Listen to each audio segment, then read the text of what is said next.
भगवत गीता तीसरा अध्याय प्रारंभ। रह सकता संसार में कर्म बिना नहीं कोय, करता मैं भी कर्म हूँ देख सका तू मोय। दिन है आज्ञा यज्ञ की सृष्टि में करतार, बिना कर्म के हो नहीं इस जग से निस्तार। ब्रह्म रूप यह ज्ञान है ता जानत धीमान, त्याग दिया जो कर्म को वह नर नहीं अति अज्ञान। जैसे करता कर्म कुछ करता नहीं निमि कर्म, करना इस कारण भला बेजर जानो मर्म। तीसरा अध्याय कर्मयोग। इस प्रकार अर्जुन ने श्री कृष्ण भगवान से प्रश्न किया, हे जनार्दन, यदि आप कर्म की अपेक्षा ज्ञान को श्रेष्ठ मानते हैं, तब मुझे भयंकर इस कर्म की ओर क्यों प्रेरित करते हैं? इन मिली जुली बातों से मेरी बुद्धि को भ्रम में डालते हैं। एक निश्चित बात बतलाइए जिससे मेरा कल्याण हो। अर्जुन के वचन सुनकर श्री कृष्ण बोले, मैं तुम्हें पहले बताया हूँ कि सिद्धि के दो मार्ग हैं, ज्ञानियों के लिए ज्ञान योग और कर्मियों के लिए निष्काम कर्म योग। किसी भी मार्ग पर चलो, कर्म तो करना ही होगा। कर्मों के न करने से ही निष्कर्मता अथवा भगवान का साक्षात्कार तो नहीं हो सकता। कर्मों का कोई छोड़ भी नहीं सकता।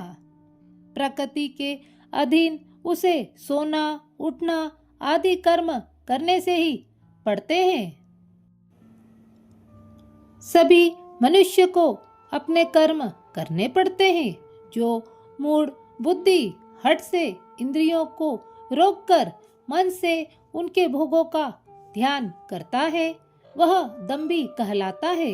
हाँ, जो पुरुष इंद्रियों की लगाम मन से थामे हुए भोगों में लिप्त हुए बिना कम इंद्रियों से कर्म करता है, वह श्रेष्ठ है। इसलिए तू कर्म तो कर ही, न करने से कर्म करना सदा अच्छा है। बिना कर्म जीवन निर्वाह भी नहीं हो पाएगा। हे अर्जुन, जो कर्म भगवान के निमित्त नहीं किए जाते हैं, वे मनुष्य को इस आवागमन के चक्कर में बांधते रहते हैं। इसलिए निष्काम होकर कर्म कर। ब्रह्मा ने प्रजा की रचना के साथ यज्ञ बनाकर आज्ञा दी कि यज्ञ द्वारा तुम लोग बढ़ोगे। यह यज्ञ तुम्हारा कामधेनु रहेगा। तुम लोग यज्ञ द्वारा देवताओं को संतुष्ट करो, वे तुम्हें उन्नत करेंगे। इस प्रकार परस्पर उन्नति करते हुए परम कल्याण को प्राप्त होगा। यज्ञ से प्रसन्न किए देवता तुम्हें इच्छित भोग पहुँचाएंगे। इन भोगों को जो इन्हें दिए बिना भोगता है, वह निश्चित चोर ही है। यज्ञ से बचे भोगों को भोगने वाले श्रेष्ठ पुरुष सब पापों से मुक्त रहते हैं, और जो केवल अपने लिए भोग जमा करते हैं, वे निश्चय पाप ही पाप भोगते हैं। यह सृष्टि चक्र ऐसा ही है कि सब प्राणी अन्न से पैदा होते हैं। अन्न की उत्पत्ति वर्षा से और वृष्टि की रचना यज्ञ से होती है। यज्ञ का अर्थ है सर्व उपकार कर्म। यह ब्रह्मा अर्थात वेद ज्ञान से है, और ज्ञान अविनाशी परमात्मा से मिलता है। इस प्रकार सर्वव्यापी परमेश्वर की प्रतिष्ठा सदा यज्ञ में है। जो पुरुष इस सृष्टि चक्र के अनुसार नहीं वर्तता, वह पापी व्यर्थ ही जीता है।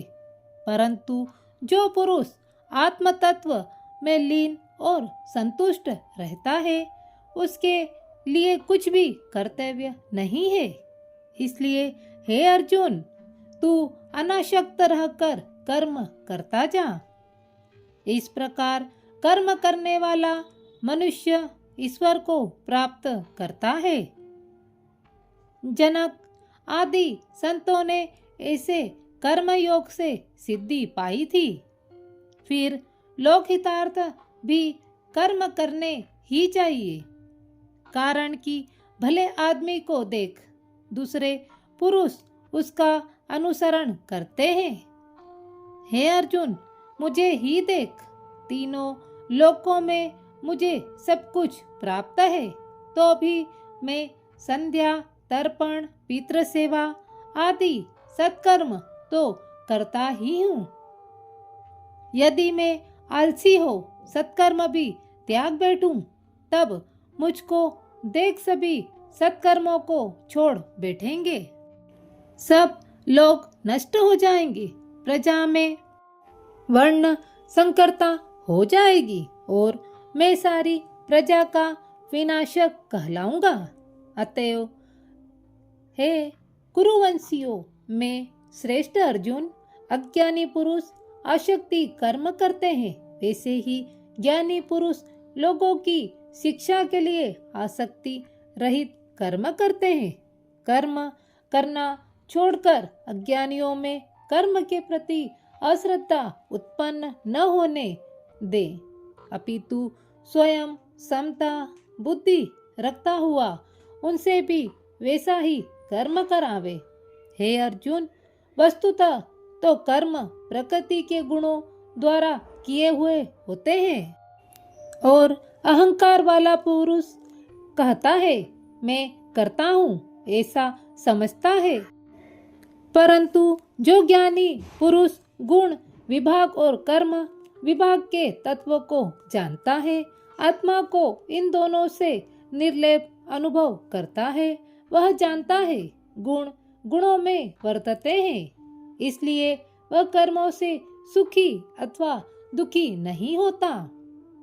प्रकृति के गुणों से भ्रांत बुद्धि पुरुष प्रकृति के गुण और कर्मों में लिप्त होते हैं।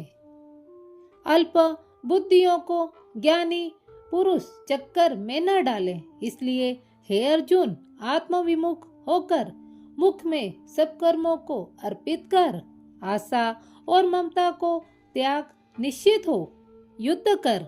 जो मनुष्य श्रद्धा से मेरे इस सिद्धांत का पालन करते हैं, वे सब कर्म बंधन से छूट जाते हैं, और जो इनमें मीन मेख निकालते हैं, इसके अनुसार बरतते नहीं, वे भ्रांत बुद्धि कल्याण मार्ग से भ्रष्ट हो जाते हैं।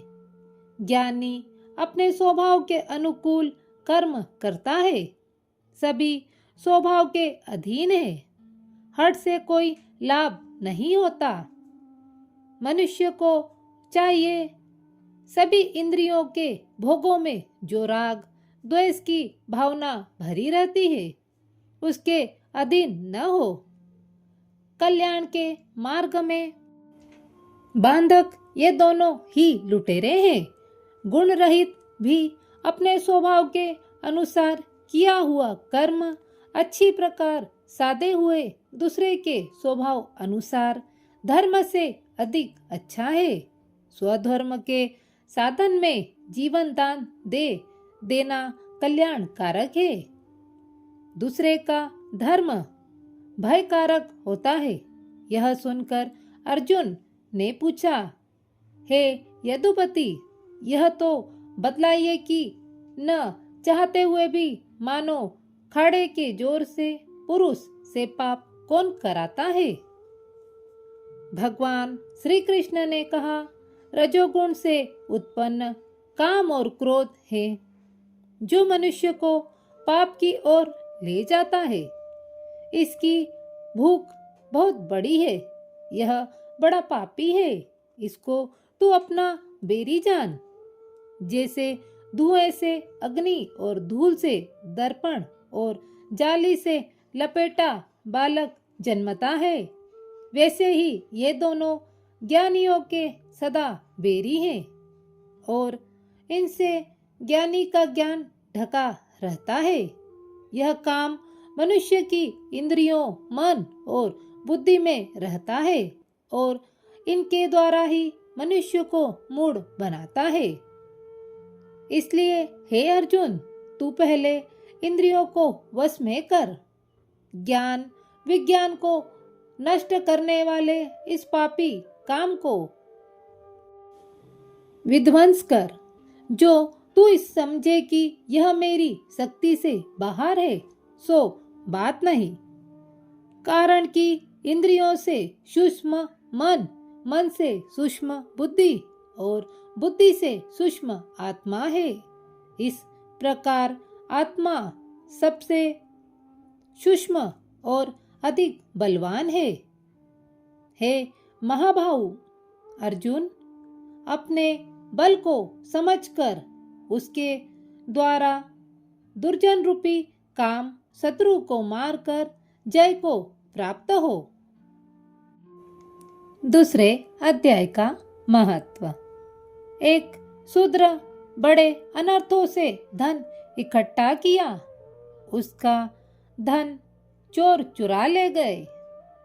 मन के वियोग में पागल होकर वह लोगों से पूछता फिरता था, मुझे कोई ऐसा तरीका बताओ जिससे मैं पृथ्वी में गड़ा हुआ धन निकाल लूं।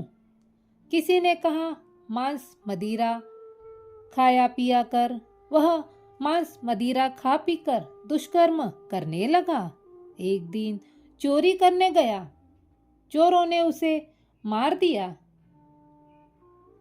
वह प्रेत योनि पाकर एक बड़े वृक्ष पर दुखित होकर बड़े कलेश का जीवन बिताने लगा। कुछ काल उपरांत उसकी पत्नी के एक लड़का हुआ। बड़ा होकर लड़के ने अपनी माँ से अपने पिता के विषय में पूछा। माँ ने कहा, तुम्हारे पिता को चोरों ने मार डाला। पुत्र ने पूछा, तुमने उसकी कोई गति कराई?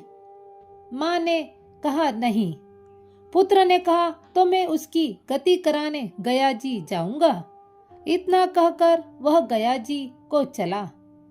रास्ते में एक बड़ के वृक्ष के नीचे बैठकर वह गीता के तीसरे अध्याय का पाठ करने लगा।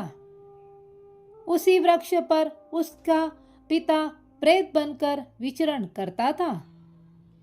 तीसरे अध्याय का पाठ सुनकर वह प्रेत योनि से मुक्त हो देव देही पा अपने पुत्र के सामने आकर बोला, मैं तेरा पिता हूँ। तुमने गीता जी के तीसरे अध्याय का पाठ करके मेरी गति कराई है। तेरे साथ पीढ़ी के पितर नरकों का दुख भोग रहे हैं। अब तीसरे अध्याय का पाठ करके उसका फल उनके निमित्त दे, जिससे वे भी नरक से मुक्त होकर स्वर्ग को जाएं। यह कहकर वह विमान पर बैठकर बैकुंठ को गया। पुत्र ने तीसरे अध्याय का पाठ करके उसका फल पितरों को दिया। तब वे नरक से छूटकर स्वर्ग को प्राप्त हुए। धर्मराज के पास दूतों ने आकर कहा कि नरक खाली हो गया है, वहां के जीव स्वर्ग को चले गए। धर्मराज चिंतित होकर उसी समय श्री नारायण जी के पास आए और बोले, भगवान, जो जीव जन्म जन्मांतर के पापी थे उन्हें आपके दूत बैकुंठ को ले गए हैं। नारायण ने प्रसन्न होकर कहा, धर्मराज दुखी मत हो। अब से जो जीव गीता का पाठ करे अथवा श्रवण करे या कोई जीव गीता का पाठ करके उसका फल किसी दूसरे जीव को दे दे तो उसे भी नरक से मत भेजना, उन्हें स्वर्ग ही देना, नरक में ना भेजे। इतनी बात सुनकर धर्मराज ने अपनी पुरी में आकर नारायण जी की दी हुई आज्ञा अपने दूतों को बता दी। अब से जो गीता जी का पाठ करे या कोई अन्य जीव गीता का पाठ करके उसका फल दूसरे जीव को दे तो उसे नरक में न भेजना। श्री नारायण जी लक्ष्मी से बोले, यह मैंने तुम्हें तीसरे अध्याय का महत्व कहा है, सो तूने सुना है।